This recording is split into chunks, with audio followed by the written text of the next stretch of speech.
Good morning, welcome back to Gorgeous Yarns. Hasn't it been hot?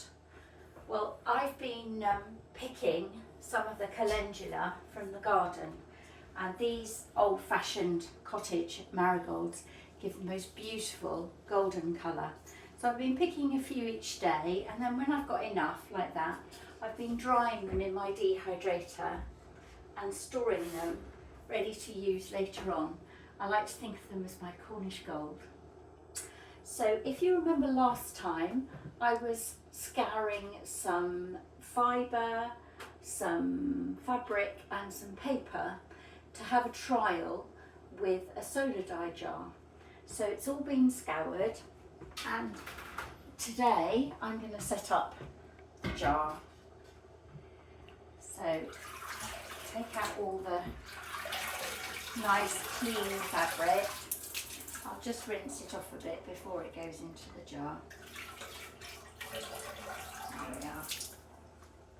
If you remember, I had some of these little cotton, silk cocoons as well.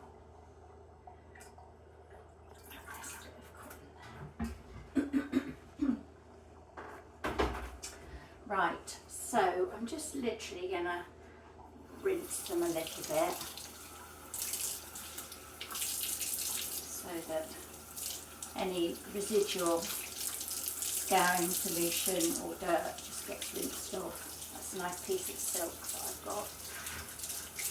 And my idea is to test whether fabrics will dye in a solar dye jar like this as well as protein fibres do.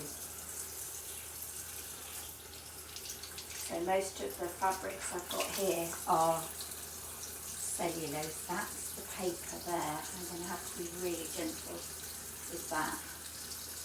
It could all fall apart. It might actually. Yeah, it does. So that one's not going to go in the jar. Worth a try. That's a nice long piece of silk ribbon, which is a protein fibre.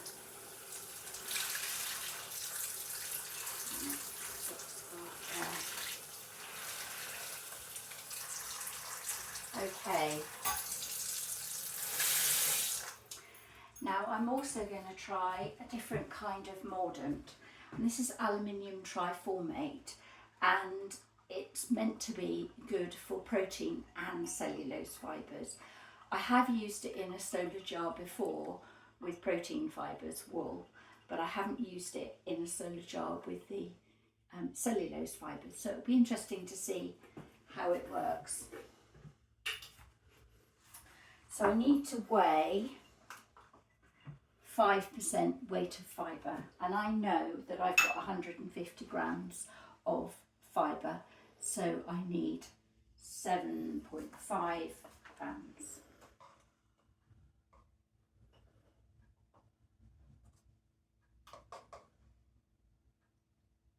That's it.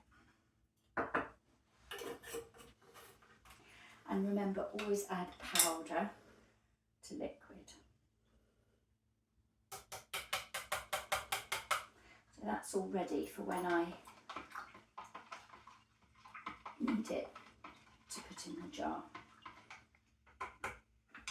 And you may remember, if you've seen other videos that I've done, that I like to put the dyes in little cotton bags. The main reason for that is it stops the bits getting tangled in the yarn or the fabric, but also it means that you can save these and use them again for a second dye colour. So I've got 3 today. I've got logwood purple, I've got safflower yellow, and I've got bloodroot, which gives a sort of tawny red colour.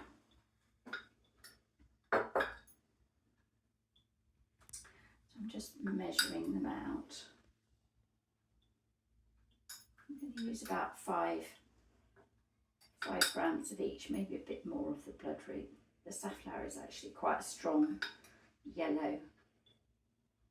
The safflower is very interesting because you can use these stamens a second time with an alkaline solution and you get quite a strong pink colour.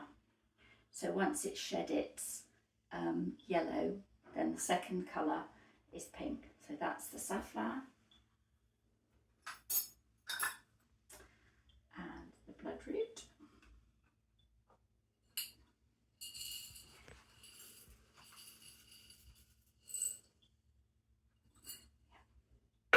That's quite a bit more than 5 grams, that's just over 20 grams. And then the last one is logwood. Logwood's quite strong, so 5 grams will definitely be enough. And as you can see, it is quite splintery, so you definitely don't want that getting tangled up in fibres.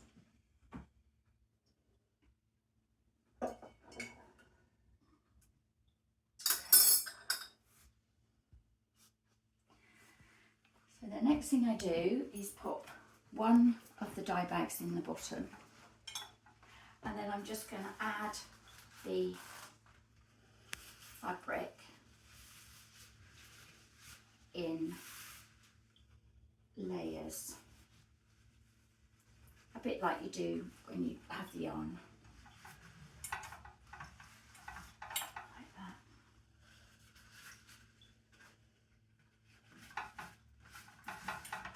And there's really no special way to do this.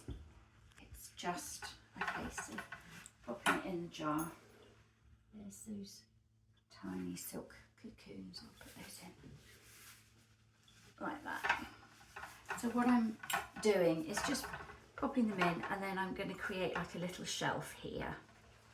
And then the second dye colour can go in. And then put a bit more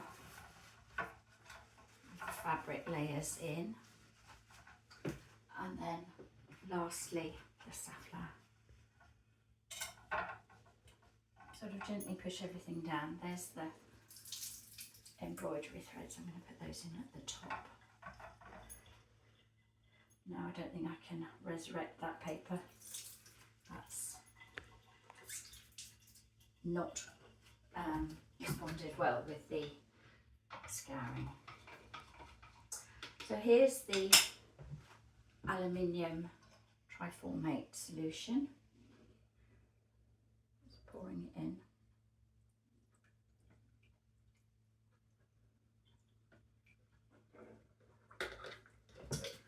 And then adding a bit more.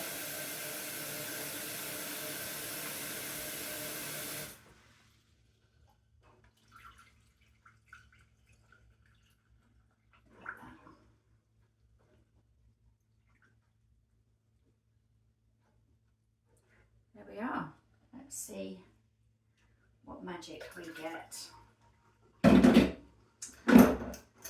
So just to recap, I've scoured the fabrics, I've measured out the dye stuff. There's one dye tea bag there, there's another one there, and then there's one in the top somewhere. And I've layered up the fabric and the dyes in the jar, then mixed the aluminium triformate with water and poured it in, and I'm going to leave it and see what happens. So keep watching. I'll give you an update in a month or 6 weeks time, and don't forget to subscribe, like and share.